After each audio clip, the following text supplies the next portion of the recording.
तमाम सुनने और देखने वाले नाज़रीन को मेरा बहुत बहुत सलाम। आपको मालूम है कि बीफ इन ब्रीफ का ये सेकंड सेशन है और आज के सेशन में हमारे साथ मौजूद है डॉक्टर हमाद, जो कि बाय प्रोफेशन एक वेटनेरियन और एक न्यूट्रिशनिस्ट हैं। और आज हम इनकी एक्सपर्टीज़ से फ़ायदा उठाते हुए अपने सुनने और देखने वालों को बताएंगे कि हमारी कैटल मार्केट्स के क्या स्ट्रक्चर हैं, इनके क्या बिजनेस नॉर्म्स हैं और ये कैसे एनिमल प्रोक्योरमेंट में हमें सपोर्ट करते हैं। और हमाद इटसेल्फ इन्होंने फीड लॉट के अंदर बहुत काम किया और इन्होंने ये पायनियर लोगों में से हैं जिन्होंने फीड लॉट मैकेनिज्म पाकिस्तान के अंदर डेवलप किया और इस सिस्टम को यहाँ पे बढ़ने में और इन लोगों को आपस में क्लब करने में इनका बहुत कलीदी रोल है। तो साथ ही साथ हम इनसे ये भी जानेंगे कि किस तरह अभी इनका जो नियर फ्यूचर में क्या फोकस है और ये किस तरह अपनी सपोर्ट को कंटिन्यू करेंगे। तो नाज़रीन, आज के जो हाउस रूल है मैं आपको बताता चलूँ कि हमारे पास एक प्रेजेंटेशन है जो कि डॉक्टर हमाद हमें प्रेजेंट करेंगे और साथ ही साथ जो आपके क्वेश्चन होंगे आप अपने क्वेश्चन वो पूछ भी सकते हैं और साथ ही साथ उन क्वेश्चंस को हम जो है बाद में भी एड्रेस कर सकते हैं अगर वो आज प्रॉपर उनको हम आंसर ना कर पाए। और इस दौरान पहले ये अपनी प्रेजेंटेशन देंगे, उसके बाद हम आपस में इंटरेक्टिव सेशन करेंगे। जिस भी हमारे कोलीग का या जिस भी हमारे दोस्त का कोई भी सवाल होगा वो डायरेक्ट हमारे से पूछ सकते हैं और हम कोशिश करेंगे कि हम इसको 1 घंटे के अंदर ख़त्म करें ताकि हम टाइम की रिस्पेक्ट करें और बाकी तमाम लोग अपने बाकी कामों में जा सकते हैं।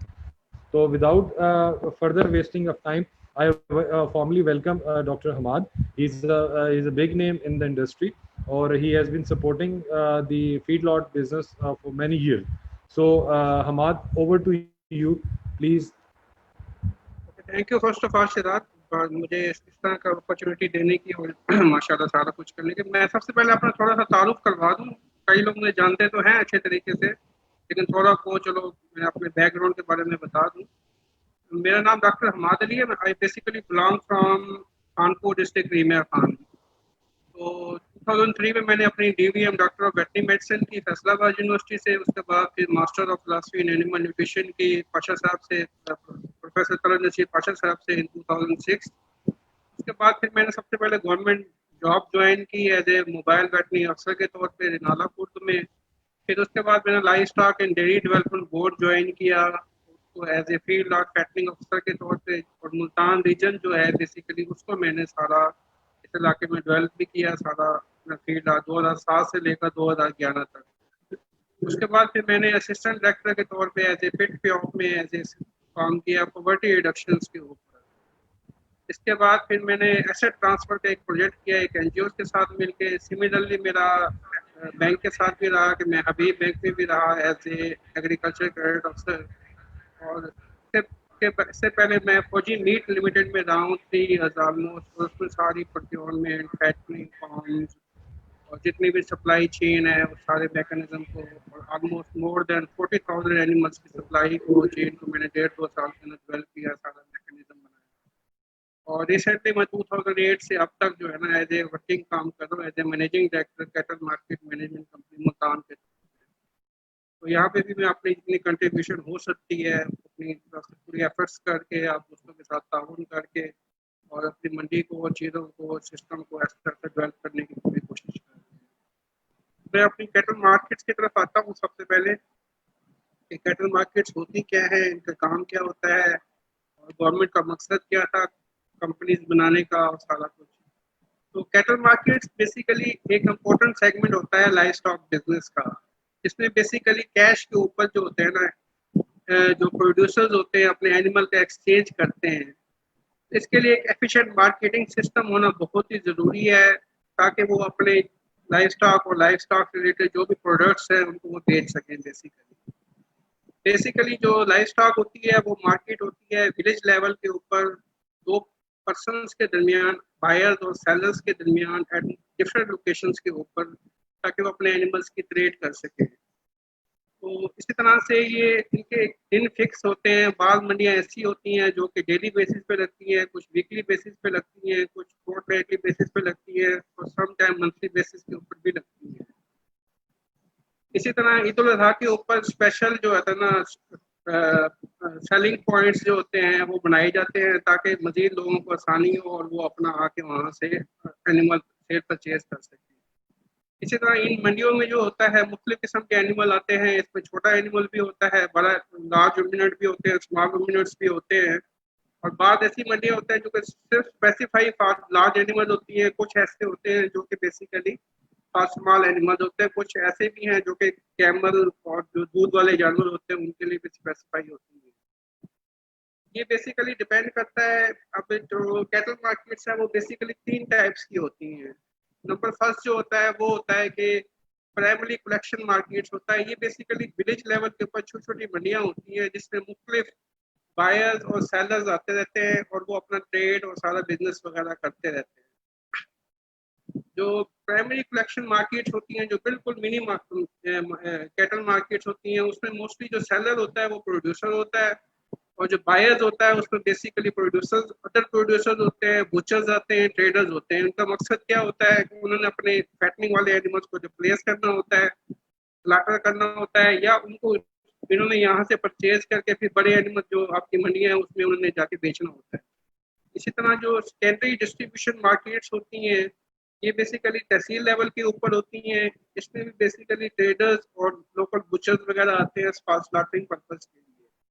इसी तरह से जो सबसे बड़ी मार्केट्स होती हैं जो कि बड़े बड़े बिग सिटीज़ में होती हैं, जैसे मतलब मुल्तान में है, लाहौर में है, फैसलाबाद में है, सरगोदा रीजन में है, या तो उनमें बेसिकली वो स्लॉटर हाउसेज के लिए और एक्सपोर्ट बेसिस के लिए ये मंडियाँ जो है ना बेसिकली लगाई जाती हैं। इसी तरह से मतलब शुरू से कोई लाइफ स्टॉक मार्केट्स को कोई मैकेनिज्म डेवलप नहीं किया गया और इसके अंदर डिफरेंट किस्म के प्रॉब्लम आते रहे। तो इसका थोड़ा सा मैं हिस्टोरिकल बैकग्राउंड बता दूं कि इसका हिस्टोरिकल बैकग्राउंड क्या है कैटल मार्केट्स का।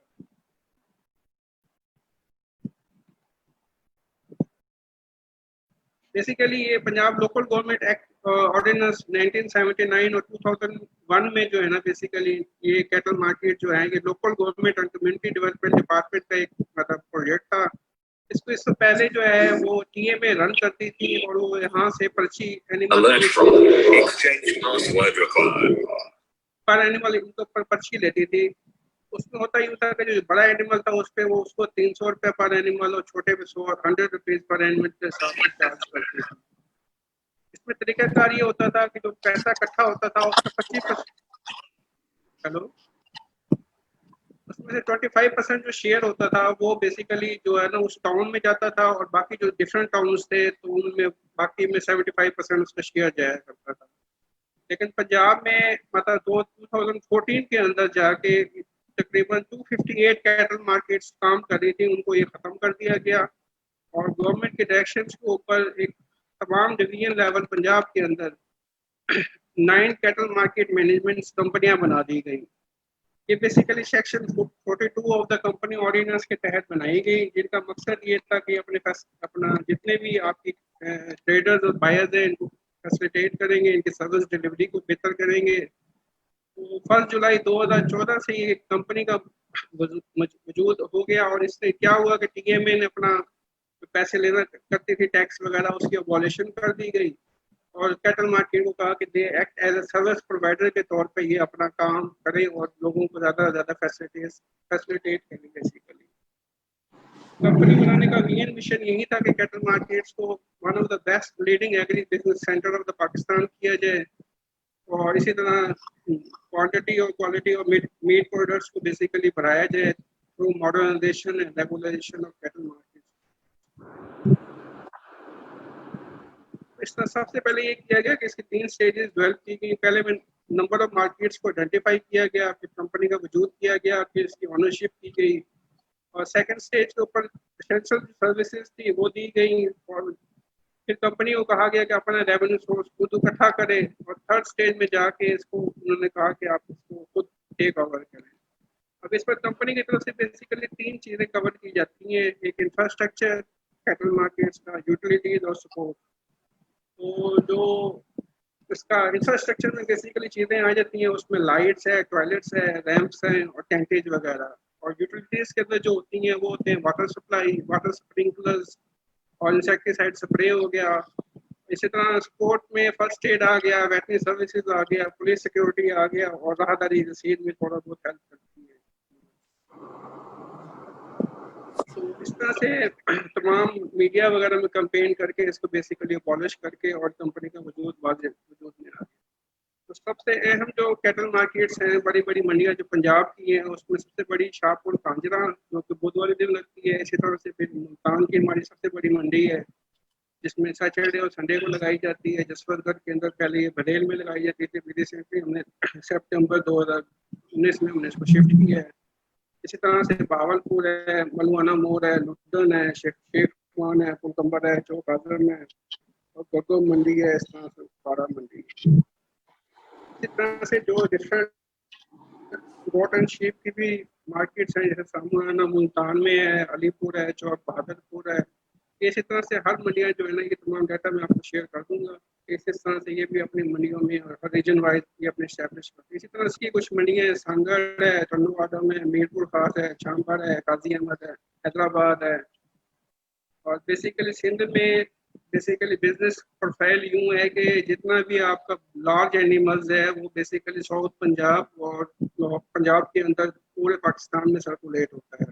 और इसी तरह जितना भी आपका मटन है वो बेसिकली सिंध और बलूचिस्तान से पूरे पाकिस्तान में सर्कुलेट होता है। इसी तरह से जो व्हीकल्स होती हैं बेसिकली जो कैटल मार्केट्स में आती हैं, वो या 22 व्हीलर होती हैं, या 10 व्हीलर होती हैं, या 6 व्हीलर, 4 व्हीलर या लोडर रक्षा टाइप आता है एनिमल वहाँ पे करने के लिए। तो थोड़ा सा मैं बता देता हूँ कि अगर फर्स्ट करें आपके पास 22 व्हीलर एक गाड़ी है, तो उसमें कम से कम आपका जो बछड़ा है 80 से 100 किलो जो बैकग्राउंडिंग वाला है वो तकरीबन 60 एनिमल आ सकते हैं। अगर वो 180 से 250 किलो वाला है तो तकरीबन 50 के करीब आ सकते हैं। इसी तरह से जो आपका 250 से 400 किलो वाला है वो तकरीबन 42 आ सकते हैं। भैंस जो आपका कट्टा है वो बेसिकली 45 आ सकते हैं। और जो गायें अगर है तो 40 और भैंसे जो है ना ये 26 के सारा मतलब जो है ना, मैं 22 व्हीलर की बात करूँ, इसमें बाकी जो है 10 व्हीलर, 6 व्हीलर, 4 व्हीलर और लोडर रक्षक हैं। इस वक्त करंट रेट भी मैं आपको बता देता हूँ कि इस वक्त करंट रेट मार्केट्स में क्या चल रहे हैं। अगर आप मंडी जाएँ तो आपके जहन में रेट्स और चीज़ें और जो हो आपके जहन में, तो आप उस हिसाब से मंडी में जाएँ और अपना सेल परचेज उस हिसाब से करें। इस वक्त जो बच्चे का रेट चल रहा है जो 80 से 100 किलो वाला है, वो लाइव का रेट चल रहा है इस वक्त तकरीबन 185 से 200 रुपये है। और जो तकरीबन 200 से 204 किलो जो फैटनिंग एनिमल्स के लिए है वो तकरीबन 210 से लेकर 215 देसी एनिमल्स का। और जो बेसिकली बड़ा है बुल्स आते हैं जो 400 किलो एंड अबव वाले हैं, वो तकरीबन 220 से 230 की मार्केट चल रही है। इसी तरह कट्टा जो है इसका रिसेंट रेट चल रहा है 180 से 190 रुपये। और गाय तकरीबन आपको जिंदा में मिलेगी 180 से 200 किलो की। और बफलो जो है वो तकरीबन 120 से 140 किलो की इस पर लाइव रेट चल रहे हैं। इसी तरह से इनके ऑफर्स के रेट डिफरेंट होते हैं। जो बड़ा बछड़ा होता है, छोटा बच्चा है, उसका तकरीबन 3200 से लेकर 4500 तक होता है। कट्टे का तकरीबन कम होता है, ऑफर्स का रेट 2000 से 2500 या मैक्सिमम 3000 तक होता है। गाय का भी 4000 तक होता है। जो बफलो होती है इसका तकरीबन 5000 से लेकर 6000 तक होता है।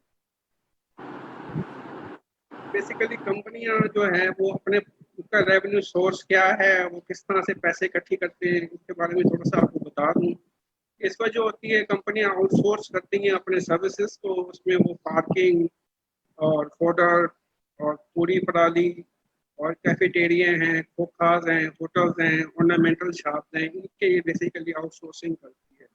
इस तरह कुछ ऐसे सेगमेंट्स हैं जिनकी कंपनी खुद रिकवरी करती है, जैसे वहाँ पे बाड़े अगर बने हुए हैं, चारपाई और खुली, और वहाँ पे जो लोकल कैरियर अगर वहाँ पे आता है तो उस हिसाब से। इसी तरह से थर्ड जो होता है वो डिफरेंट में बैंक प्रॉफिट आता है और डिफरेंट और में टेंडर वगैरह जो सेल वगैरह। से आप अगर मंडी में जाएं तो आपको ये थोड़ा बहुत आइडिया होना चाहिए कि आपका पार्किंग रेट्स डिफरेंट व्हीकल्स के क्या चल रहे हैं, इस वक्त ट्राली का क्या रेट है। अगर आपने 4 पे खुली लेनी है तो उसका रेट क्या है, खोखे का क्या रेट है, लोकल कैरियर है तो उसका क्या है, सबर चाले का रेट क्या है, तोड़ी का रेट क्या है। तो थोड़ा सा बता देता हूँ कि अगर मैं अपनी मुल्तान मंडी के हवाले से, तो ये तकरीबन कोई 22 व्हीलर का हमारा जो रेट है इस वक्त तकरीबन 1500 रुपये है। 10 व्हीलर का 700 है। 6 व्हीलर जो है इसमें मजदा वगैरह आ जाते हैं 500। और ये छोटे होते हैं शाहजोर वगैरह, इनका 400 है। और लोडर रक्षा जो है उसका 100 रुपीज़ है। कार का 30 रुपये है और उसका 20 रुपये इसी तरह से जो पराली है वो 22% जो है उसका तकरीबन 3500 है, 2500 है तकरीबन 10% का, और 6% का 2000 है, और जो छोटे हैं उनका 1500 और 500 है। अगर आप 4 पे मान लेंगे तो उसका 50 रुपये रेट है, और 80 रुपये है खुले का, लकड़ी वाली हम प्रोवाइड करते हैं।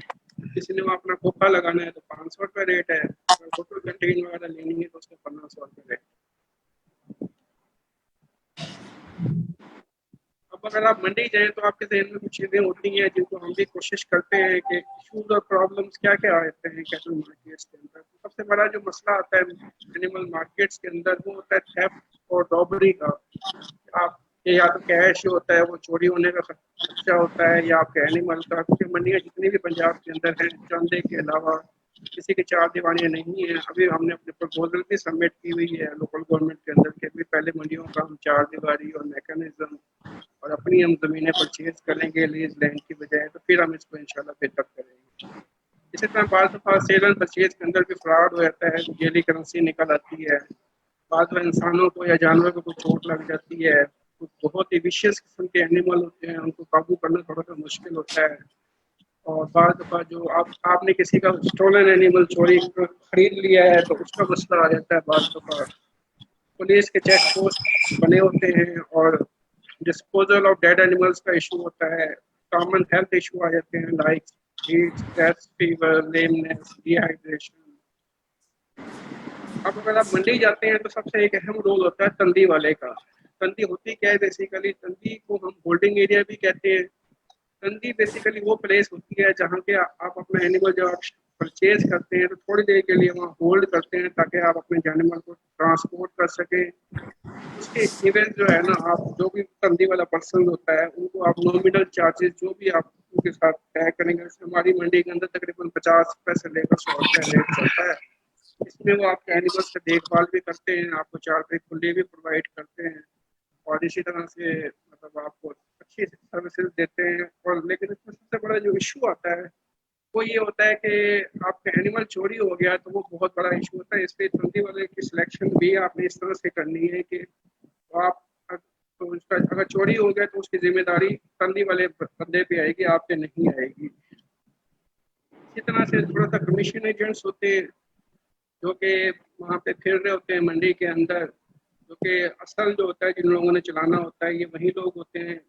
तो मैं तो बेसिकली इस कमीशन एजेंट्स को डिस्करेज करता हूँ कि हमें कमीशन एजेंट्स जो मतलब डिस्करेज करना चाहिए, लेकिन इनका भी एक रोल होता है बहुत अहम ज़्यादा मंडी के अंदर। तो ये बेसिकली वो लोग होते हैं जो कि मंडी के अंदर ही सेल परचेज करते रहते हैं। मैं ये सजेस्ट करूंगा कि जो नया बंदा हो जिसको बिल्कुल नो हो नहीं है कि आपने एनिमल परचेज कैसे करना है सेल कैसे करना है, तो वो शुरू शुरू में इनकी हेल्प जरूर ले ले। लेकिन ये है कि वो मतलब फुल परमानेंट बेसिस के ऊपर इनके साथ बिजनेस ना करे तो बेहतर है। तो इनका बेसिकली तरीका वारदात ये होता है कि तकरीबन 1 से 2 रुपए पर केजी के हिसाब से एनिमल मुकाते हैं। फर्स्ट करें अगर आपका 300 किलो का एनिमल है तो ये 2 रुपए के हिसाब से आप 600 रुपये पर एनिमल चार्ज करेंगे।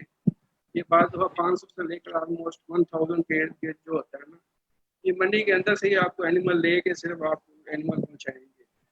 इसी तरह से जो बायर्स और सेलर्स होते हैं इनको आपस में ही इंटरेक्ट करना चाहिए, बजाय कि थर्ड पर्सन को बीच में डालना चाहिए। और मकान मंडी के अंदर मैंने अपनी जो लुडन मंडी है वहाँ पे कोशिश करके यहाँ पे लाइव स्केल वहाँ रखवा दिए हैं, वेइंग स्केल रखवाए हुए हैं। अगर आप लाइव एनिमल का परचेज करना चाहते हैं तो आप मतलब कंपनी से वेइंग स्केल लेके वहाँ से आप अपना एनिमल्स की ट्रांसपोर्ट वजन वगैरह भी करके अपने एनिमल्स को परचेज कर सकते हैं। इसी तरह से जो डिस्पेंसर्स होते हैं वेटनेरियन होते हैं और कंप्लेंट सेल्स बनी होती हैं कैटल मार्केट के अंदर, हमने कोशिश किया कि क्वालिफाइड वेटनेरियन डॉक्टर हमने वहाँ रखा हुआ है जो कि बेसिकली वहाँ पे जितने भी एनिमल्स को इशू अगर आ जाता है तो उसको फौरन जो है ना वो ट्रीट करता है, फर्स्ट एड टाइप सर्विसेज देता है। अगर उसकी प्रेगनेंसी डायग्नोस करनी है तो वो भी करवा देता है। इस तरह से हमने कंप्लेंट चैनल एस्टैब्लिश किया हुआ है। किसी का कोई इशू है, मेरा नंबर भी हर किसी के पास होता है, कोई इशू आता है तो हम फौरन उसकी रिड्रेसल करने की कोशिश करते हैं। फ्यूचर प्लान हमारे ये है कि हम कोशिश ये कर रहे हैं कि हम मुल्तान के अंदर मॉडल कैटल मार्केट इस्टेब्लिश करने लगे हैं, जो कि बेसिकली अब तो हमारा 2 दिन का बिजनेस होता है, हम कोशिश करके इसको 5 डेज अ वीक करने लगे हैं। और इसी तरह से हमारा बिजनेस प्रपोजल भी हमने अपनी जमा करवाई हुई है और कोशिश ये कर रहे हैं कि डिजीज फ्री एनिमल्स की जो है ना थ्रू क्वालिटी इंश्योरेंस के थ्रू ट्रेडिंग हम करवाई जाए और जितने भी ग्रीवेंसेस हैं उनको हम फौरन मतलब एड्रेस करें, उनका इशू हल करें। इसी तरह से हम लोग डाटा मैनेजमेंट कर रहे हैं कि जितने भी एनिमल्स आपके आ रहे हैं, बायर्स कितने आ रहे हैं, सेलर्स कितने आ रहे हैं, एनिमल कितने आ रहे हैं, उनका पूरा डाटा बेस हम एक रिकॉर्ड रखते हैं। और इसी तरह से एक्सपीरियंस और टेक्निकल प्रोफेशनल्स को हम इसमें ज़्यादा से ज़्यादा लाने की कोशिश कर रहे हैं। थोड़ा सा मैं बता दूं कि इस वक्त जो सबसे अहम है वो शेखुपुरा में मॉडल कैटल मार्केट बनी हुई है, फैसलाबाद में बनी हुई है और हम लोग तकरीबन जो है मुल्तान में भी इस्टेब्लिश करने लगे हैं, लेकिन शेखुपुरा, फैसलाबाद और इसी तरह से साहिवाल में भी है और इसी तरह से हर डिवीजन के अंदर तकरीबन एक मॉडल मंडी इस्टेब्लिश है, सिवाय साउथ पंजाब के अलावा ना भावलपुर में है ना डीजी। थोड़ा सा मैं बता दूं कि हम लोग तकरीबन 220 मिलियन की हमने ज़मीन परचेज कर ली है 43 एकड़ के करीब और इसके ऊपर हमारा कैपिटल कॉस्ट वो हमारा वहाँ पे डिफरेंट शेड्स आएंगे, वो डिफरेंट जो हमारा आएगा सारा वो तकरीबन 739 मिलियन का हमारा एक्सपेंस है और टोटल प्रोजेक्ट हमारा 964 मिलियन का। इसी हवाले से मैं ज़रा बात करूँगा प्रोक्योरमेंट के बारे में और डायनामिक्स क्या होती हैं कैपिटल मार्केट्स के अंदर। जो आप सबसे पहले जब मंडी में जाएं तो किन किन बातों का आपको ख्याल रखना चाहिए।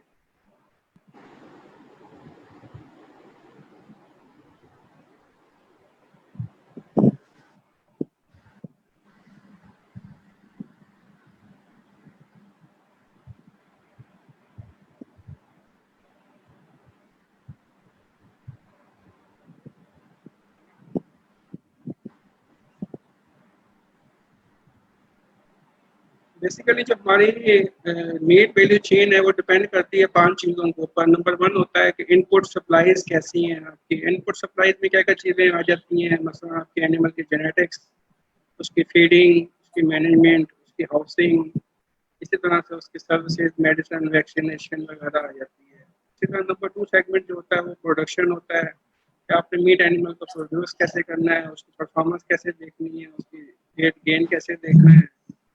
नंबर 3 पे आ जाता है आपका मार्केटिंग कि मार्केटिंग आपने कैसे सेल परचेज करना है मंडी के अंदर तो बुचर्स या व्यापारी के थ्रू।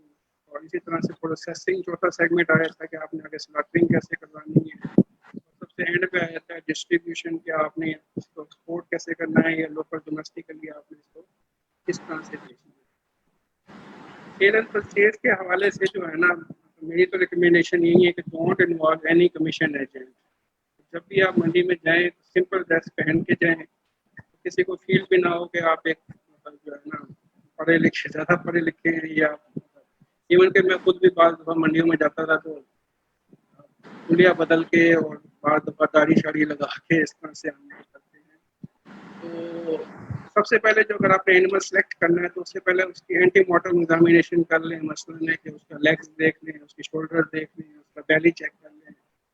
अगर आपने कार्केस वेट के हिसाब से बाइंग करनी है तो ये कोशिश करें कि उसका फैट बैली फैट ना हो, उसका स्किन फैट फैट ना हो। इस तरह से उसकी टेल को चेक कर लें और उसके लेंथ को देख लें, एनिमल्स की उसकी हाइट्स को देख लें। कोशिश करें कि जब आप मंडी में दाखिल हो तो पहले एक पूरा मंडी का एक व्यू करें कि देखिए मंडी किस तरफ चल रही है। मंडी के अंदर भी एक टाइमिंग होती है कि कभी मंडी पीक पे होती है, कभी डाउन होती है, कभी हाई होती है, कभी लो होती है। बेसिकली मंडी की जो स्टार्टिंग टाइम होता है वो ऑलमोस्ट फजर के बाद शुरू हो जाता है और बाद मंडियाँ ऐसी हैं जो फीडर मंडियाँ हैं वो तकरीबन 2-3 घंटे चलती हैं।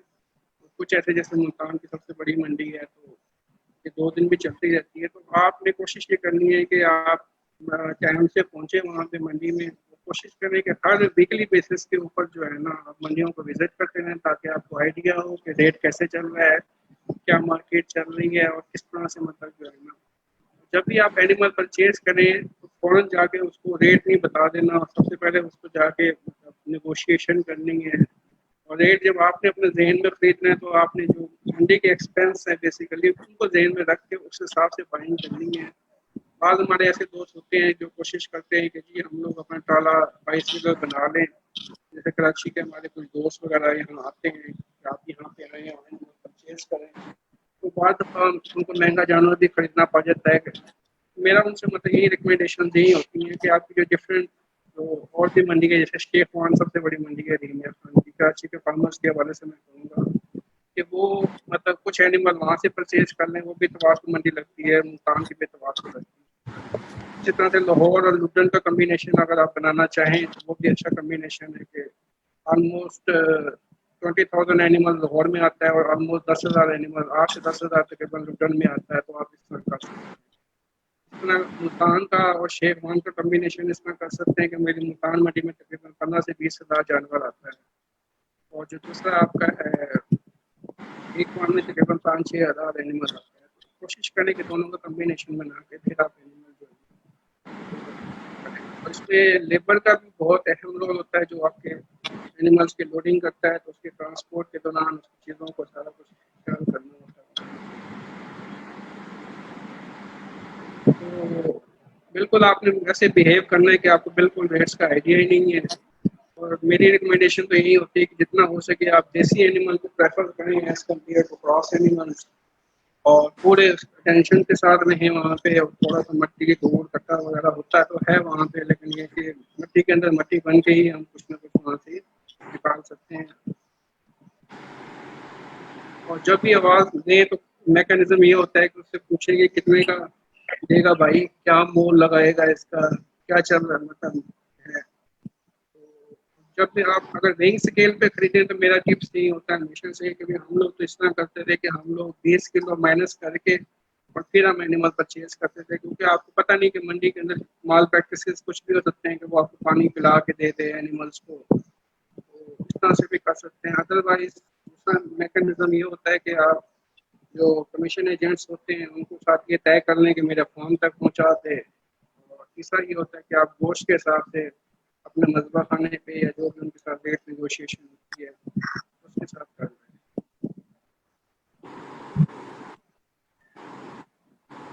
इसी तरह से जो वेइंग स्केल होता है उसके अंदर भी टेक्निक ये होती है कि हम लोग डेड वेट साथ लेके जाते थे, उसके केस के अंदर भी बेईमानी होने के चांसेस होते हैं। तो हम कोशिश करते थे कि मतलब बाद मेरा एक्सपीरियंस ऐसे भी रहा कि जो बाद ऐसे कंधे होते हैं जो सिर्फ इवन में बताते हैं या कोड में बताते हैं। कोशिश करें जब आपका डेड एनिमल वेट होगा तो आपको आइडिया हो जाएगा कि भी वो इस तरह से करते हैं कि नहीं करते। अगर नहीं कर सकते तो जो वेटनरी वाला तरीका है कि उसकी हाइट और वेट देख के उस तरीके से भी आप कर सकते हैं, लेकिन बेहतर यही होता है कि 98% में यही कि हम वेइंग स्केल को ही प्रेफर करें। और प्रैक्टिस में क्या क्या हो सकता है कि बाद दफ़ा ऐसे होता है कि वो उसके दांत छुपाने के लिए उसकी रेस्पिंग वगैरह कर देते हैं, जहाँ पे उसके कट्स वगैरह अगर स्किन पे हैं तो वो बाद दफ़ा कलरिंग वगैरह कर देते हैं। इस तरह से अगर आपके दूध वाले एनिमल हैं तो बाद दफ़ा ऑक्सीटोसिन के इंजेक्शन लगा देते हैं या डिफरेंट ग्रोथ हार्मोन्स वगैरह लगा देते हैं ताकि उनको इस तरह से वो ना हो। इस तरह से लेमनेस को छुपाने के लिए मुख्तलिफ नॉन स्टेरॉयडल इंजेक्शन लगाते रहते हैं। तो जितने भी आप एनिमल्स लें उनका पूरा रिकॉर्ड और डाटाबेस रखें कि आप किस तरह से ले रहे हैं, कितने का पड़ रहा है आपको, वहाँ जाके आपको कितने का पड़ेगा। क्योंकि आपका जितना भी फील्ड आउट का बिजनेस है या अगर आप बैकग्राउंडिंग करना चाह रहे हैं तो उसका सारा दारोमदार जो है ना वो आपकी परचेज के ऊपर छुपा है। इसलिए परचेजिंग के अंदर आपको बहुत ज़्यादा विजिलेंट होना पड़ेगा और हर वो तकनीक या हर वो टूल आपको इस्तेमाल करना पड़ेगा जिससे आप कम से कम खर्चे के अंदर अपने एक्सपेंस को चीज़ों को कर सकें। क्योंकि बाकी एक्सपेंस तो वही रहने हैं, फीड का खर्चा, बाकी खर्चे जो भी मेडिसिन है, लेबर है, इस तरह से उसमें क्वेश्चन आंसर अगर कोई करना है हाँ जी Hamad, thank you very much. मेरा ख्याल है कि आपने बहुत सिंपल अल्फाज में और बहुत सादा तरीके से पूरी मंडी का मैकेनिज्म डिफाइन किया, और आई कैन टेल यू कि ये बहुत बड़ा स्टेप है कि जहाँ पे आप फैसिलिटेशन भी कर रहे हैं और लिंकेजेस भी क्रिएट कर रहे हैं कि एक तरफ तो आप उन तमाम फार्मर हजरात की मदद कर रहे हैं जो उस मंडी के थ्रू सेल करना चाहते हैं, और उन लोगों को भी फैसिलिटेट कर रहे हैं और उनके लिंकेजेस को भी स्ट्रॉन्ग कर रहे हैं जो वहाँ पे खरीदने आते हैं। तो जितनी भी आपने बातें बताई हैं ये वो तमाम चीज़ें हैं जो बाहर की मंडियों में भी होती हैं। ऑफ कोर्स आप जैसे बता रहे हैं कि आपके नए प्लान्स में आप चीज़ों को और बेहतर से बेहतर की तरफ लेके जाएं।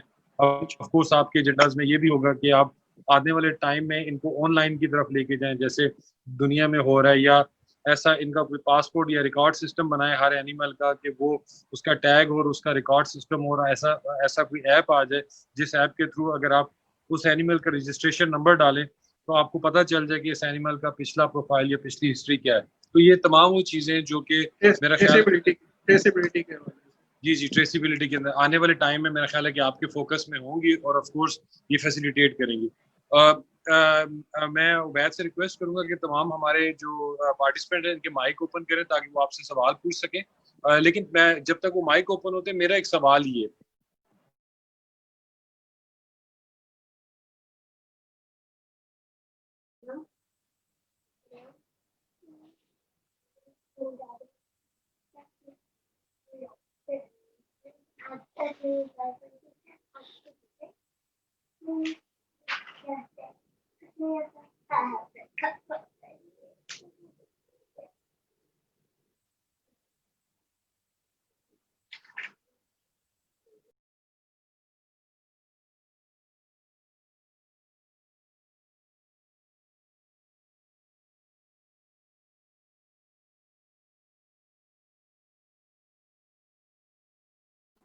डॉक्टर हमाद,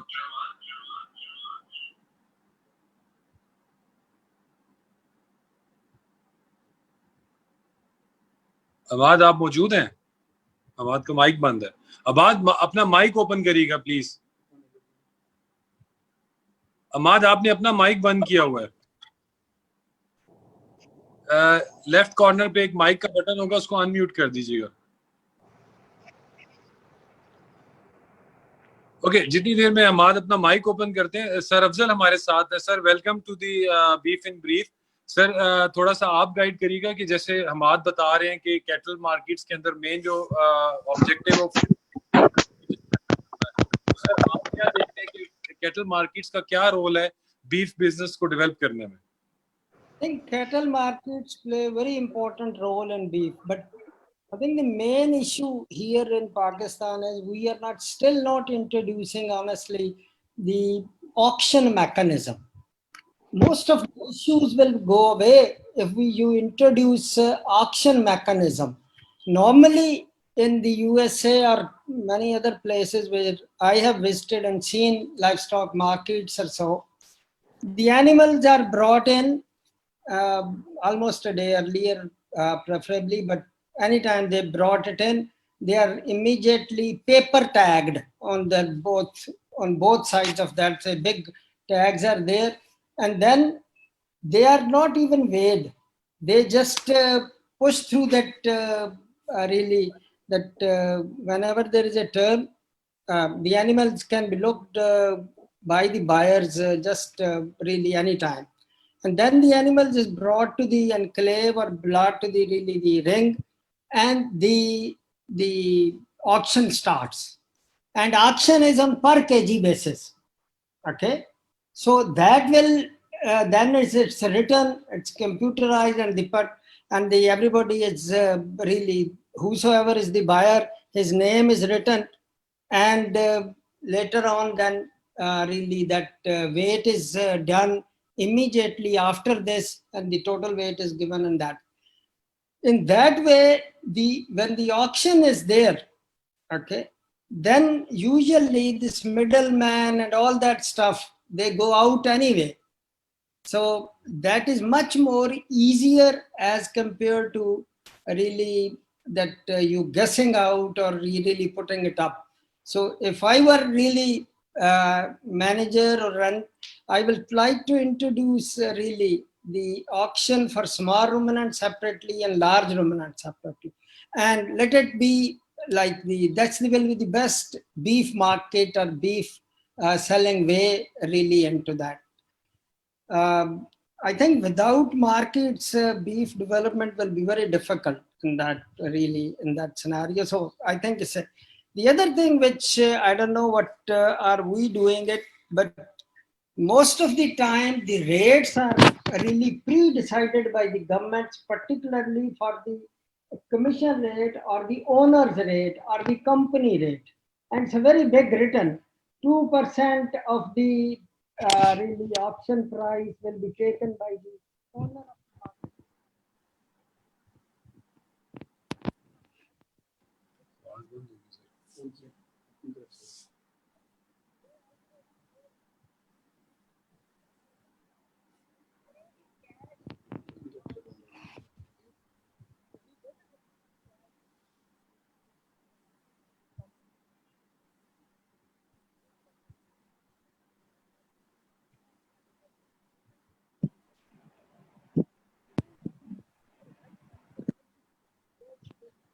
सर आपकी आवाज नहीं आ रही है। मैं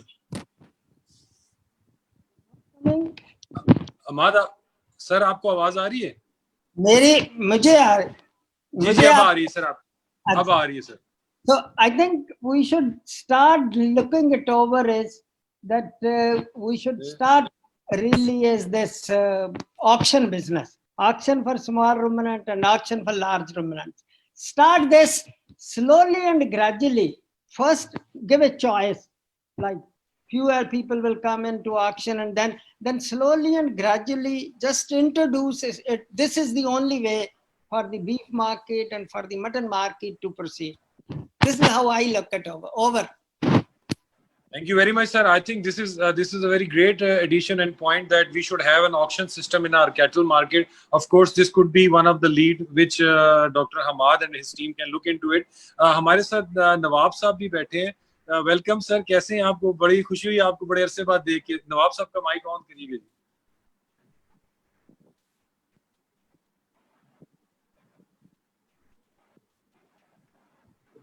सर आपका जी सर। अस्सलाम वालेकुम। वालेकुम अस्सलाम सर। डॉक्टर हमाद साहब को आपको बहुत शुक्रिया। एक अच्छा आपने ये एक फोरम शुरू किया है और मुझे बड़ी खुशी हुई है कि मैं इसमें शामिल हूँ। और क्योंकि डॉक्टर हमाद साहब और आप माशाल्लाह इस इंडस्ट्री में बहुत अहम लोग हैं और आप जैसे लोग होंगे और हमें कुछ पढ़ाते समझाते रहेंगे तो शायद हम कुछ अच्छा कर लेंगे। यहाँ पर जो डॉक्टर साहब ने बातें की हैं हमाद साहब ने, वो तमाम बड़ी ज़बरदस्त थी और मेरे ख्याल मवेशी पाल को इस पर गौर करना चाहिए और सीखना चाहिए। और यहाँ पर एक अभी सवाल मोहम्मद अफजल साहब ने उठाया कि ऑक्शन सिस्टम वाला, ये वाली बात शायद किसी मरहले पर जाकर हमारे लिए बेहतर साबित हो, लेकिन इस मरहले पर जब कभी हमारे डिस्ट्रिक्ट्स में और ये छोटे लेवल पर मंडियाँ भी मौजूद नहीं है, वहाँ पर ये वाला काम शायद पॉसिबल नहीं होगी। इसकी 2-3 वजूहात हैं। एक वजह तो ये कि हमारे पास छोटा मवेशी पाल है जो जानवर 2-2, 3-3, 4-4 लेकर मंडी में आता है बेचने के लिए। दूसरी बात यह है कि इसकी कोई ट्रेसिबिलिटी नहीं है और ये फीड लॉट से नहीं आया होता। अमेरिका वगैरह में तो ये है कि वो फीड लॉट से जानवर आया होता है, ऑलमोस्ट एक मतलब उसकी ट्रेसिबिलिटी भी होती है, एक जसामत का होता है, एक वजन का तकरीबन होता है, एक पूरी लॉट निकली हुई होती है। तो वहाँ पर ये ऑक्शन सिस्टम जो है वो ज़्यादा वायबल होगा मेरा ख्याल, और वहाँ पर शायद ये काम कर सकेगा। अभी जब तक सबसे पहली बात जो हमाद साहब ने फरमाई है कि जब तक हमारी मंडियाँ इस्टेब्लिश नहीं होंगी, इनमें तमाम फैसिलिटीज़ नहीं आएंगी, पहले तो हम इसी तरह चलने दें। क्योंकि आपको मालूम है कि अभी तक मैं तकरीबन को 22 साल से इस फील्ड में इसे बिजनेस से मुंसलिक हूँ। अभी तक तो वेट पर ख़रीदने का यह रिवाज कोई नहीं था। ये तो अब 1-2 साल से, ये गुज़िश्ता 1-2 साल से जब से मुल्तान की मंडी थोड़ी सी इस्टेब्लिश हुई है, तो यहाँ पर ये चीज़ें आनी शुरू हुई हैं कि लोग अब वेट पर बाई वेट ख़रीद रहे हैं। जब तक हम लोग अभी वेट पर नहीं आएंगे, फिर ये ऑक्शन वाला उससे अगला मरला है। एक तो हमारी मंडियाँ मुकम्मल हो जाएं, उनकी फैसिलिटीज़ मुकम्मल हो जाएं, और जब तक फीड लॉट हमारे पास उसके फार्म तैयार नहीं होंगे, फीड लॉट से हमारे पास एनिमल नहीं आने शुरू होंगे, उस वक्त तक शायद मेरे ख्याल के अंदर ये वाला जो ऑप्शन वाला अभी हमारे यहाँ टाइम लगेगा इसमें। लेकिन अच्छी तजवीज़ है, उस पर काम किया जा सकता है, देखा जा सकता है। लेकिन अभी अगर पहले मरहले पर बाई वेट अगर खरीद फरोख्त होने लग जाए तो मेरा ख्याल ये सबसे बहुत बेहतर होगा। और एक दफ़ा फिर मैं डॉक्टर साहब आपको, हमाद साहब को शुक्रिया अदा करता हूँ कि या ऐसे फोरम आप कराते रहें और इसमें हम शामिल होते रहें और कुछ सीखते रहें, क्योंकि सीखने का अमल तो आपको मालूम है जो चलता रहेगा, आप जैसे लोग हमें सिखाते रहेंगे तो हम ना कुछ अपने उसमें बेहतरी ला सकेंगे। और बहरहाल जी डॉक्टर हमाद साहब को आप लेकर आए हैं। डॉक्टर हमाद साहब हमारे इलाके के भी ये तो क्या मोहसिन है, लेजेंड है हमारा यहाँ कर, तो इसने तो यहाँ पर लोगों को ये फीड लॉट सिखाया है। तो ऐसे लोग आप साथ रखें तो इंशाल्लाह इससे मवेशी पाल को बहुत फ़ायदा होगा। और कोशिश कीजिए कि इस फोरम पर ज़्यादा से ज़्यादा लोग इसमें शामिल हों। जब तक ज़्यादा लोग शामिल नहीं होंगे, इनपुट नहीं आएगा, तो मेरा ख्याल इसकी ज़्यादा बेहतरी नहीं आ सकेगी। सर मैं बहुत शुक्र हूँ नवाब साहब आपका, और आपके टाइम का यकीन करें कि आपसे हमेशा सीखने को मिलता है, और आपकी प्यार मोहब्बत और आपकी इंकरेजमेंट हमेशा हमें जो है ना कुछ नया करने पे जो है ना उकसाती है।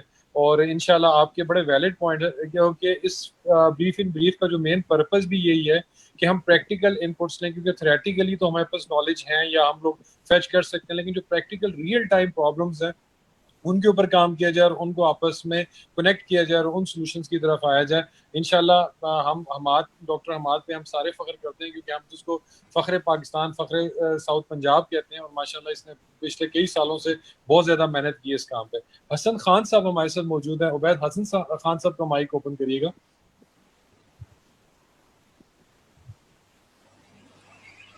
जी अस्सलाम वालेकुम सर अस्सलाम वालेकुम। पहले तो वो हमाद साहब का बहुत बहुत शुक्रिया मैं भी करूंगा कि वो उन्होंने पार्टिसिपेट किया। मैं मुल्तान मंडी सिर्फ एक दफ़ा गया हुआ हूँ, वो भी सिर्फ मेन अट्रैक्शन वही थी कि वहाँ पे वो बाय वेट पॉसिबल था जानवर खरीदना। इसमें मेरे दो क्वेश्चंस हैं। एक तो वो डॉक्टर साहब ने जो जिक्र किया कि अपने साथ डेड वेट लेके आए, को रेफरेंस वेट के, ताकि वहाँ पे जो वे स्केल हैं, कांटे हैं, उनको टेस्ट किया जा सके। मेरे ख्याल में तो ये काम मार्केट मैनेजमेंट का होना चाहिए, क्योंकि एक थर्ड पार्टी अनबायस्ड पार्टी को ये चेक करने चाहिए कांटे। क्योंकि ये मेरे साथ हुआ था जब मैं यहाँ से जानवर लेके गया था, तो टोटल वेट मेरा जो उसके कांटे का था और जो मैंने घर आके किया, मेरा कैलिब्रेटेड वे स्केल है, 130 केजी कम वजन आया। तो ये मेरे ख्याल में तो मार्केट मैनेजमेंट का काम होना चाहिए, वे स्केल्स को कैलिब्रेट कराए, उनको चेक करे। एक तो ये क्वेश्चन। दूसरा क्वेश्चन है कि ये बाकी मंडियों में कब ये वे स्केल का रवाज डलेगा, क्योंकि ये पहला स्टेप है मॉडर्नाइजिंग में। जैसे नवाब साहब ने भी कहा, लाहौर मंडी इज अ नाइटमेयर। वहां पे तो जितना उधर मुसीबत है ना जानवर खरीदना, कहीं भी नहीं होगा। तो ये मेरे दो क्वेश्चंस हैं कि बाकी मंडियों में बाय वेट कब इंट्रोड्यूस होगा। Thank you very much Hasan sahab. जी डॉक्टर हमाद बारे में थोड़ा सा मैं अपना पर्सनल एक्सपीरियंस शेयर कर दूं। जब मैं फौजी मीट लिमिटेड में था, तो हम लोग भैंसें वगैरह या जब कट्टे या बच्चे खरीदते थे, तो हम लोग अपना डेड वेट हमेशा साथ रखते थे। तो मुझे ही ज़्यादा, क्योंकि फील्ड आर्ट में आकर मुझे ये फील हुआ कि वेइंग स्केल के बगैर आप मंडी में ट्रेडिंग करना बेफजूल काम है। मेरे साथ अपने इतने एक्सपीरियंसेस हुए कि मैं 500 किलो की भैंस अगर खरीदता था, तो उसमें उन्होंने क्या किया होता कि हर 100 किलो के पीछे उन्होंने 10 किलो काट लगा के ना माइनस किया होता था। अगर फर्स्ट कोड मेरा 500 केजी का मैंने एनिमल खरीदना है, तो वो तकरीबन जो है ना वहाँ पे तकरीबन मुझे 10-10 किलो का फर्क भी पड़े तो 500 किलो जो उसका असल वजन होना चाहिए था वो 450 किलो निकलेगा, तो मुझे लॉस था। इसलिए हम लोगों ने, मैंने पहला काम ही यही किया कि आके सबसे पहले विंग स्केल अपनी मंडियों में लगवा दिए। अब डेड वेट भी हमने वहाँ रखे हुए हैं, लेकिन टेस्टिंग करना, हम सेल परचेज जो है ना वो एक कैटल मार्केट मैनेजमेंट कंपनी का डोमेन नहीं है कि हम सेल परचेज में भी लोगों की हेल्प करें। लेकिन मेरा क्योंकि इसके साथ एक्सपीरियंस था और मैं इसके साथ पहले सप्लाई चेन में रहा हूँ, तो इसलिए मैंने पहले फुर्सत में यही कहा। और दूसरा बात जो है कि बाकी मंडियाँ जो हैं बड़ी बड़ी जो हैं, वहाँ पे भी मैंने बाकी एमडी साहबान जितने भी हैं मेरे फेलोज, उनको हमने ये प्रपोजल जो हमने बिजनेस प्लान दिया हुआ है उसमें ये रखा हुआ है कि अपने बेस के तमाम मंडियों में इस्टेब्लिश करें। अब इसी तरह से मतलब मुल्तान में मैंने तकरीबन 5 रखवाए हुए हैं, 2 मैंने रुडन मंडी में रखवाए हैं। अगर मजीद जरूरत पड़ेगी तो हम मजीद भी परचेज कर सकते हैं, लेकिन सेल परचेज ये कैटल मार्केट का डोमेन नहीं है कि वो मतलब उनके वेट वगैरह चेक करे। हाँ, हम कोशिश इतनी करते हैं कि कोई मतलब अब मैंने बल्कि पिछले दिनों मैंने आरपीओ के साथ मीटिंग करके एक मैंने गाड़ी भी मंगवा ली है, जो कि 3 किलोमीटर के अंदर अंदर जितने भी, अगर आपका कोई चोरी का एनिमल अगर होगा और उसकी पहले कोई कंप्लेंट गई हुई होगी तो वो ऑटोमेटिकली ट्रेस आउट कर लेंगे। बाकी सर ग्रेट डॉक्टर अफजल साहब ने भी जो सवाल किया है, बेसिकली ट्रेडिंग के 3 तरीके होते हैं जो मोस्टली हर बंदा ही करता है। मतलब जितना भी आप अगर न्यू कमर है तो बेसिकली कमीशन एजेंट को यूज कर लें। कुछ मेरे ऐसे फार्मर भी थे मुल्तान में या बाकी रीजन में जो कि अपने फॉर्म पे ही मतलब बाई वेट रेट मुका लेते थे कि फर्स्ट करो मुझे 180 रुपए के हिसाब से इतने जानवर मेरे फार्म पे पहुंचा दो। उसमें थोड़ा सा इशू ये आता है कि रिजेक्शन का इशू आ जाता है कि जब आप एनिमल मंडी से लेकर उसके फार्म तक जाते हैं तो वो थोड़ा सा एक इशू आता है। अब मैं थोड़ा सा अपना फौजी मीट के हवाले से थोड़ा सा मैं अपना एक्सपीरियंस शेयर कर दूं कि जो फौजी मीट में जो हम लोगों ने एक बिजनेस चलाया उसका जो फेलियर हुआ उसकी सबसे बड़ी वजह जो थी वो वेट लॉस थी। वेट लॉस का एक बहुत बड़ा फैक्टर है। इसके लिए भी मैंने तो ये कोशिश की थी कि जितने भी मजबा खाने वाले हैं या जितने भी मतलब कराची के जो फार्मर हैं वो बेसिकली जो है ना यहाँ पे जो डिपू के तौर पे यूज़ करें मंडियों को पंजाब में, और वो फिनिशिंग वगैरह करके फील्ड वहाँ तैयार करके महीने के अंदर तैयार करके बाकी वो एनिमल जितने भी है वहाँ को कराची वालों को मैं सजेस्ट करूँगा कि वो मतलब मीट के हिसाब से जानवर मतलब बेचें। और मुल्तान और सराउंडिंग के फार्मर्स को मैं या लाहौर के जो फार्मर हैं उनको मैं ये रिकमेंड करूँगा कि वो सिर्फ मतलब महीना 2 महीना या हर 3 महीने तक मैक्सिमम इसको तैयार करके और इसको निकाल दें, बजाय कि आप 3 महीने 4 महीने की वेट करें। तो बाद में मंडियों के अंदर ऐसे भी एक्सपीरियंसेस होते हैं कि आप मंडी के अंदर से खरीद के मंडी के अंदर ही बेच देते हैं तो 500-1000 रुपये कमा लेते हैं। ये सारे प्रैक्टिसेस चलती रहती हैं। तो ये आप जब तक सारी मंडियों में खुद इन नहीं होंगे उस वक्त तक आपको नहीं आइडिया होगा। ठीक है, अब सवाल ये होता है कि मार्केट में रेट डिटरमिन कैसे होता है। इसके पीछे भी कई वजूहत होती हैं। जैसे मंडी है तो अगर खुली हुई है तो फिर तो रेट ज़्यादा होते हैं। इसी तरह जब ईरान इराक का बॉर्डर खुला होता है तो रेट ज़्यादा होता है। लेकिन इसी तरह से जब आपकी कपास की बिजाई या गंदम की कटाई आ जाती है तो उस वक्त फिर मतलब मार्केट थोड़ी सी डाउन होती है। ये सारी बातें मतलब बताना चाह रहा था, शायद रह गई थी तो और आई थिंक डॉक्टर हमाद आपकी तरफ से ये बड़े अच्छे कमेंट्स हैं कि आपने बताया कि जो रेट डिटरमिन फैक्टर्स हैं और उसके अलावा जो एक बड़ा बॉटम लाइन जो आपकी बात है वो ये है कि जो भी बंदा इस प्रोफेशन से मुंसलिक है कि उसको मंडियों की ओरिएंटेशन और मंडियों का जो कैटल मार्केट्स की जो खरीदो फरोख्त का जो मैकेनिज्म है और उसके अंदर जितने भी लूप होल्स हैं उसको समझने की बहुत बहुत ज़रूरत है। क्योंकि बिजनेस शुरू करने से पहले ही हम अपना बहुत सा नफा या बहुत सी अपनी एफिशिएंसी यहाँ पे लूज कर देते हैं। मैं यहाँ पे मेहरान साहब बैठे हैं। मेहरान साहब का जरा माइक ओपन करिएगा अगर मेहरान साहब को कोई सवाल है तो।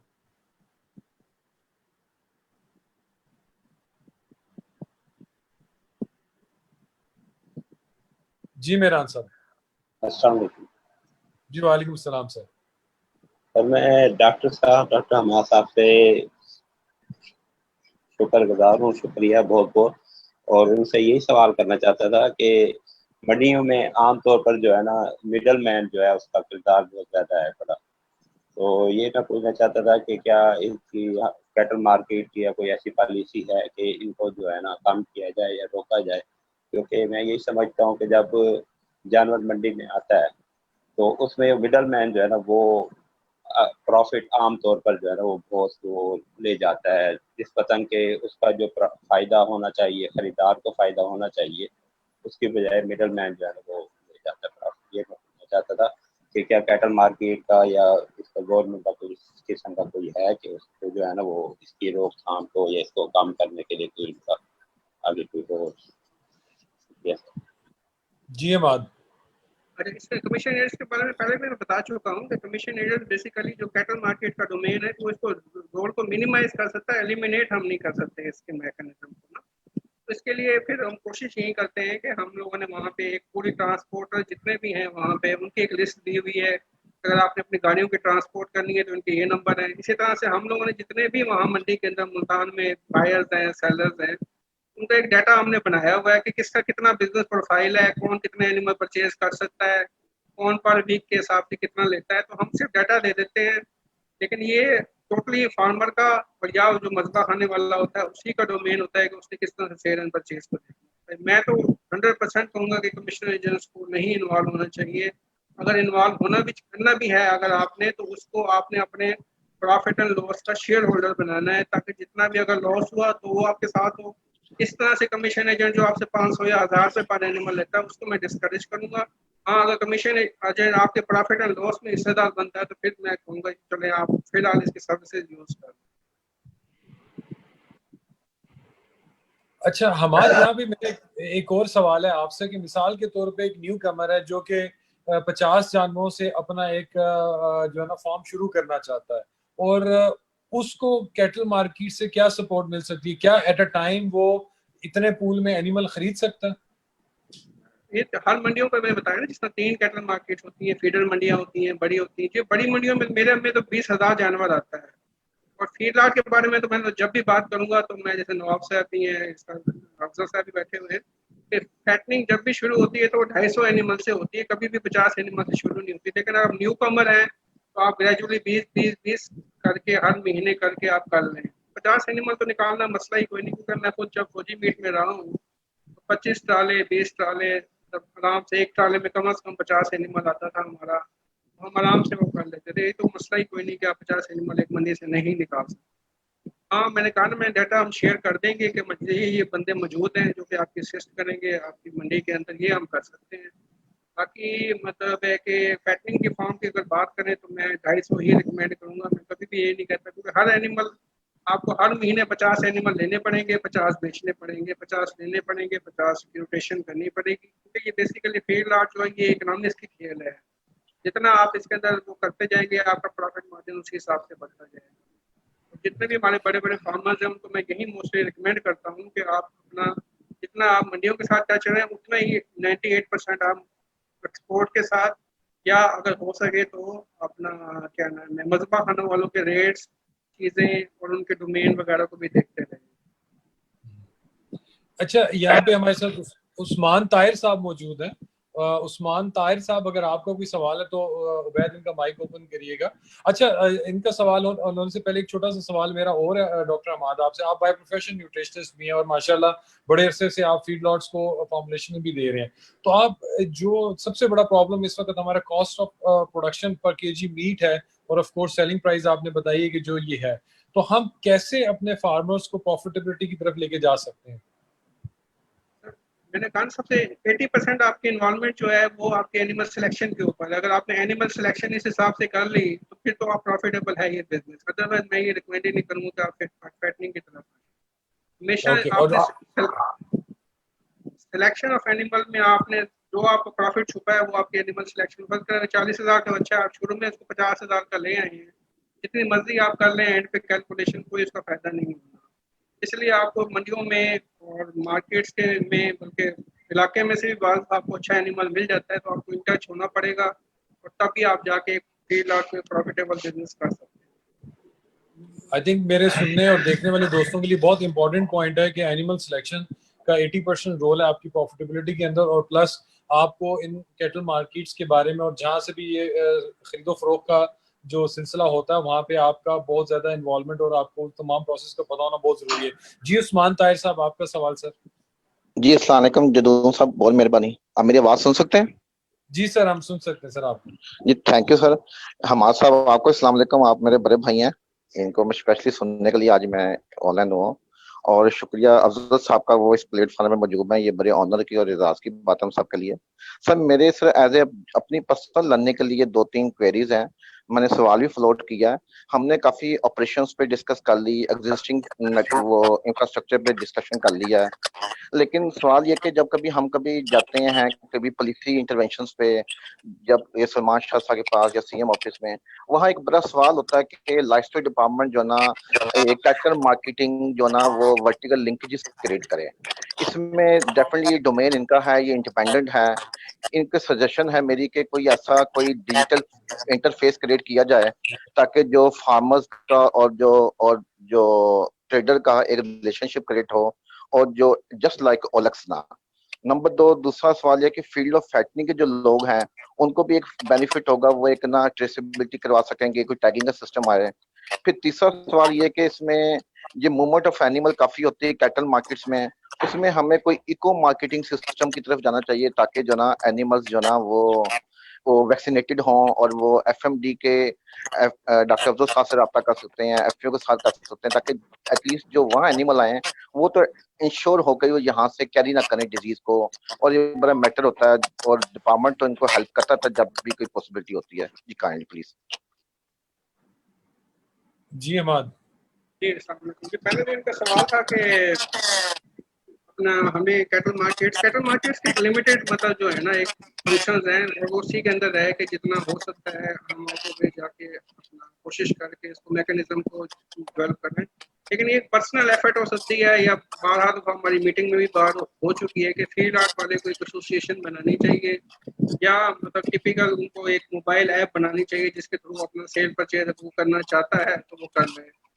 और इसी तरह से मतलब जो इनका सवाल है कि जब तक मंडियों की 4 दीवारियां नहीं हो जाती तब तक हम अभी इस वक्त इस पोजीशन में नहीं है कि हम उनको मतलब डिजिटलाइजेशन की तरफ लेके जाए, लेकिन ये हमारे फ्यूचर डोमेन में शामिल है, हमारे बिजनेस प्लान में ये शामिल है ये सारी।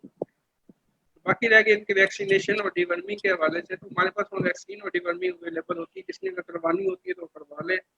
और अगर मजीद कोई हमें कोई टिप्स देना चाहता है मशवरा, मेरा नंबर भी अवेलेबल है, सर्विसेज भी मेरी अवेलेबल है, तो 24/7 अवेलेबल।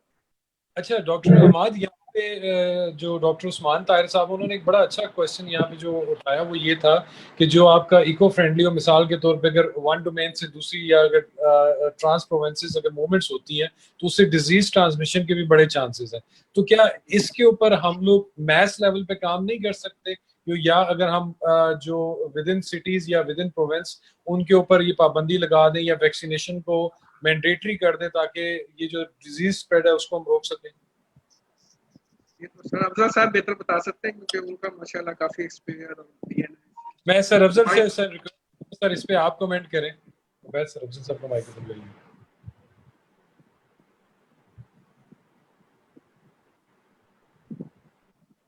सर आपका माइक आपकी तरफ से म्यूट है। अच्छा okay okay, can you listen now? Yes sir. Basically यानी अगर ये जितने भी फील्ड आर्ट फैक्टरिंग फार्म वाले हैं या जो भी बैकग्राउंडिंग वाले हैं, अगर आप ये लोग लाइफस्टॉक डिपार्टमेंट के साथ रजिस्टर कर लें और वो हमें कहें तो हम रेगुलर सर्विस प्रोवाइड कर सकते हैं और इवन एटलीस्ट एडवाइस कर सकते हैं उनको कि किस तरीके से एफएमडी कम से कम कंट्रोल की जा सकती है या पीपीआर छोटे जानवरों में किस तरीके से बेहतरीन कंट्रोल की जा सकती है और कोई प्रॉब्लम नहीं आए। Okay, so I think it's like यानी हमारे लिए यानी हमारे साथ रजिस्टर डायरेक्टली होना जरा शायद हमारे लिए मुश्किल होगा। लाइफस्टॉक डिपार्टमेंट के साथ आ गया, लाइफस्टॉक डिपार्टमेंट हमें कह दे तो it's really easy for us to carry out everything. I think ये बड़ा अच्छा आपका सजेशन भी और एक बहुत अच्छा आइडिया भी है कि ये डुएबल भी लगता है। एनीहो इसको फर्दर हम डिटेल में डिस्कस करेंगे। हमारे साथ शायद मकसूद साहब अवेलेबल है, शायद मकसूद साहब का माइक ओपन करिएगा।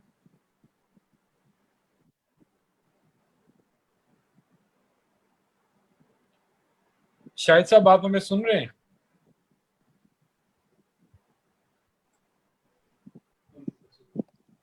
शाहिद साहब आप अपना माइक अनम्यूट करें ताकि आप सवाल पूछ सकें, नहीं तो मैं इमरान चौधरी साहब की तरफ जाऊंगा। इमरान चौधरी साहब अगर मुझे सुन रहे हैं तो अगर अपना माइक अनम्यूट कर लें ताकि आप सवाल पूछ सकें, पार्टिसिपेट कर सकें इस डिस्कशन में। जी अस्सलाम वालेकुम, अब आवाज आ रही है मेरी? जी सर आपकी आवाज आ रही है सर। जी शहजाद साहब आपका भी शुक्रिया माशाल्लाह इस तरह की जो प्रोग्राम कंडक्ट करवाने का, और हमाद साहब का भी बहुत ज्यादा शुक्रिया कि उन्होंने आज हमें बहुत ज्यादा इंफॉर्मेशन दी है कैटल मार्केट के हवाले से भी। और हमाद साहब तो मेरे क्लास फेलो भी हैं ये भी मेरे लिए बड़े एजाज की बात है। और इसमें एक चीज ये है कि जिस तरह कुछ हजरात ने ये बात किया कि हमें थोड़ा सा जिद्दत की तरफ जाना पड़ेगा, जो बाहर इंटरनेशनल स्टैंडर्ड्स हैं उसकी तरफ हमें जाना पड़ेगा, और दरमियान में जो मिडिल मैन है जो कि असल प्रॉफिट वो ले जाते हैं उस पर कंट्रोल रखना पड़ेगा। जहां तक मैं कैटल मार्केट को समझ रहा हूँ, पूरी कन्वर्सेशन से जो बात समय में मुझे आई है कि इसमें ये इतने ज्यादा इंडिपेंडेंट नहीं है जब तक इनको गवर्नमेंट, लाइफस्टॉक डिपार्टमेंट और दूसरे जो अरबाब अख्तियार है इनको सपोर्ट नहीं करेंगे। तो हम सबको भी और बाकी जो गवर्नमेंट लाइफस्टॉक डिपार्टमेंट है उनको भी कैटल मार्केट को सपोर्ट करनी चाहिए और इसको आगे लेके आना चाहिए। और जो इनके प्लान्स हैं, जो जो इन्होंने बताए हैं कि आगे जो इनका वे फॉरवर्ड हैं, जो आगे इनके एक्शंस हैं, उनको अचीव करने के लिए हमें इनकी सपोर्ट करनी चाहिए। अदरवाइज ये फिर लॉन्ग टर्म नहीं चलेगा, फिर ये डिसार्ट होकर सारा काम पीछे की तरफ चला जाएगा। हमें सबको, तमाम अदारों को इनके इस विजन के हसूल के लिए हमें सपोर्ट करनी चाहिए। थैंक यू वेरी मच सूद साहब। आई थिंक बड़ा आपका ये बड़ा जनरस किस्म का कमेंट है। कोलैबोरेशन पे हमें काम करना चाहिए। इमरान चौधरी साहब, अगर आप अपना माइक कर लें और if you can participate sir. वो होती रहती है, वो कहते हैं जी ये उससे करें, क्या कहते हैं वो आपका जो। सर इमरान, आप सुन रहे हैं मुझे? सर आप अपना माइक अनम्यूट करिएगा। याद है 1 2 3 या 4 5 के साथ इनका माइक अनम्यूट है आपको उस टाइम भी नहीं उठा रहा फोन, पता नहीं क्या करता, मुझे तो समझ नहीं आती। 10 दफा फोन करो तो एक दफा वो जवाब देता। डेनिस को करते हैं ना तो वो उसका बंद। चलो I guess there is some issue कि हम इमरान साहब का माइक अनम्यूट नहीं कर पा रहे। हो गया सर, हो गया इमरान साहब आपका। ओके जी जी जी, थैंक यू वेरी मच। अस्सलाम वालेकुम हमाद साहब, डॉक्टर शहजाद, डॉक्टर अफजल माशाल्लाह बैठे हैं sir. Thank you very much for inviting me. माशाल्लाह I was listening quite keenly. आप लोग सारे सेक्टर के और बड़े हैं, हम लोग तो बस अपनी वो एक हम्बल कैपेसिटी थोड़ा बहुत काम कर रहे हैं यूएसएड पीप के प्लेटफॉर्म पे।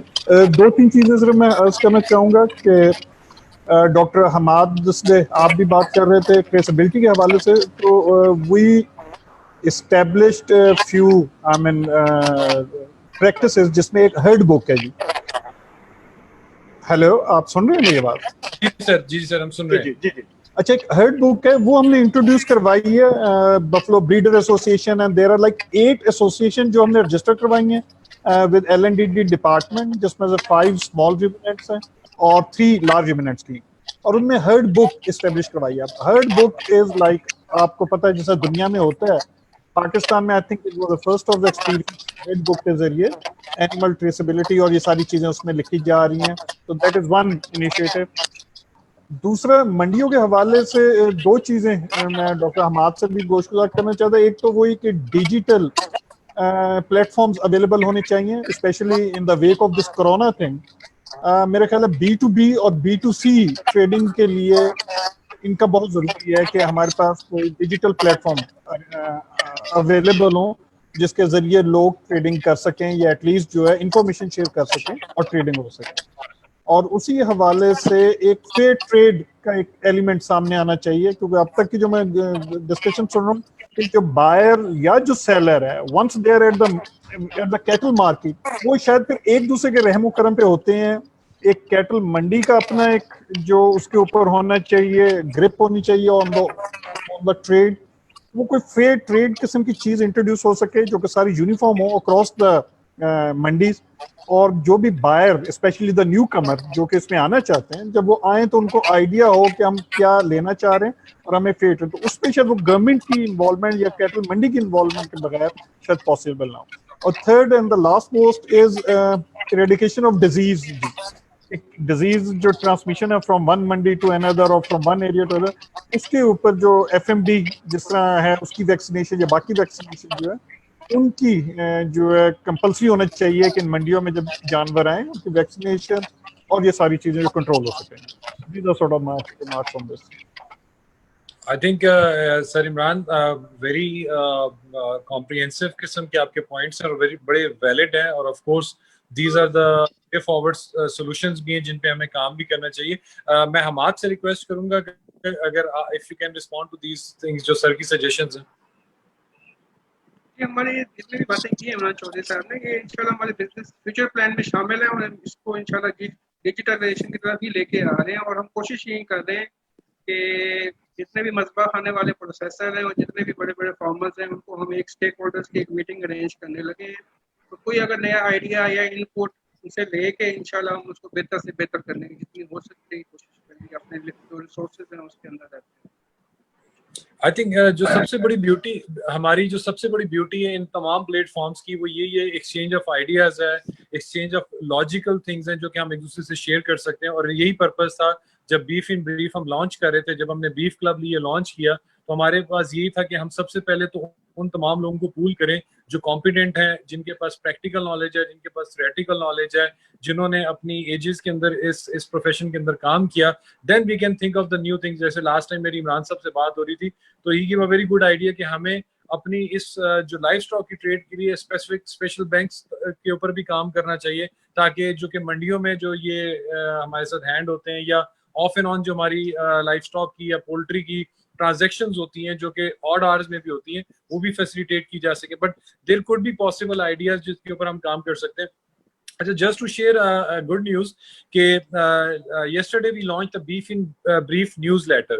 तो I'm thinking कि जो अभी हम आज से या मैंने अपने बाकी तमाम कुलीग से सीखा है कि मंडी की बहुत इंपॉर्टेंस है इसमें, तो we can work on this thing कि हम अपने जो मंडी के रेट्स हैं, accumulative rates averagely on monthly basis पे भी पब्लिश कर सकते हैं, या something we can take the tips के जो कि एक न्यू कमर है या जो भी हमारे जो ऑलरेडी लोग बिजनेस में उनको क्या प्रोटोकॉल्स क्या एसओपीज फॉलो करनी चाहिए फॉर मंडी स्पेशली, और वो गो टू पर्सन कौन सा होना चाहिए जिससे वो हेल्प ले सके, ताकि जो भी नया एंटरप्रेन्योर आए वो डिसहार्ट ना हो किसी भी ऐसे प्रोसेस की वजह से जो at the end of the day उसके बिजनेस के अंदर जो लॉस दे या उसकी प्रॉफिटेबिलिटी को हैम्पर करे।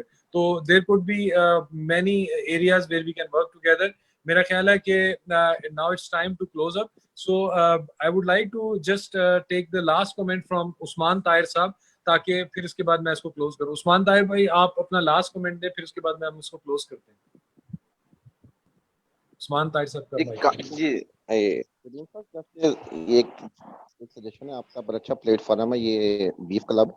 इसमें सबमिशन अगर आप इसकी प्रोसीडिंग बना के कोई इसकी रिकमेंडेशंस यानी कि ना गवर्नमेंट्स को, लोकल गवर्नमेंट को, LNDD को भेजें, ताकि उसमें कोई ना कोई इस पे कोई एक्शन टेकन हो सके या कोई इसमें कोई थिंक डू हो सके, तो वो एक ना अच्छा इंस्टीट्यूशनलाइज हो जाएगा आपकी एक्टिविटी ना सर। नंबर 2 सर ये कि इसमें मेरी जाती है एक वैसे डिस्कशन के पॉइंट से कि ये कैटल मार्केट्स जो है एक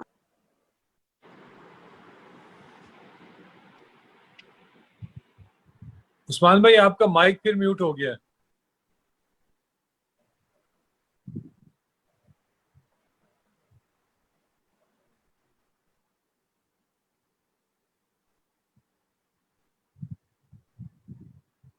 उस्मान भाई आप can you hear me?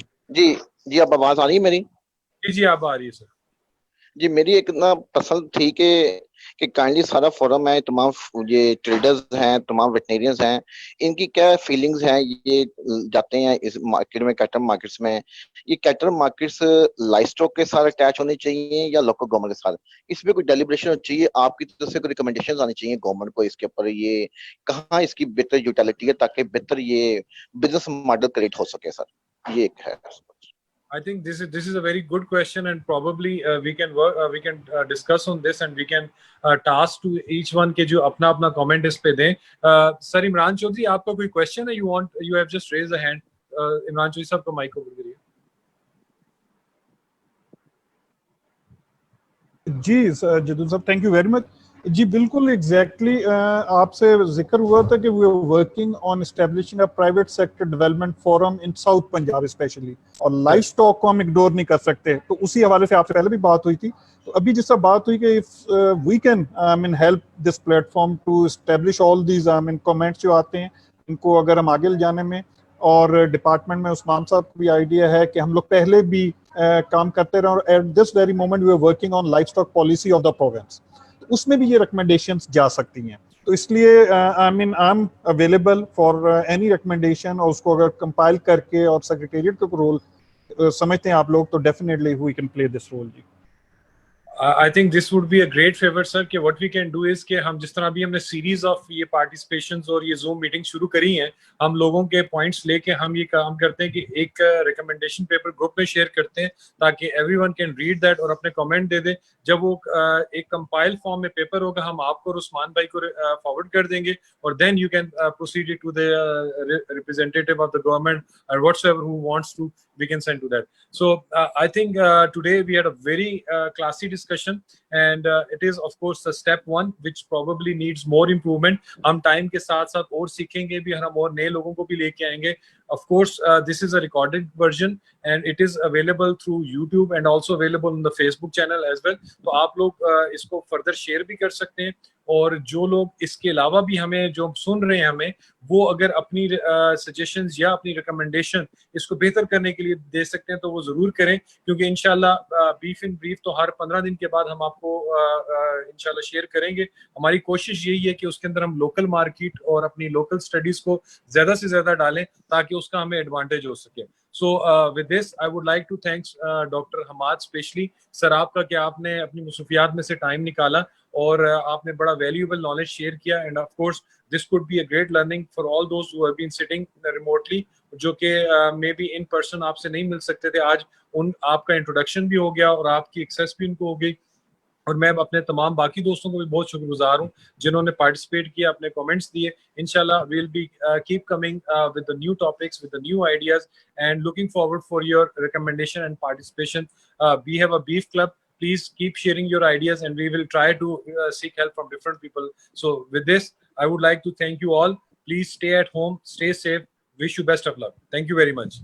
Assalamu alaikum.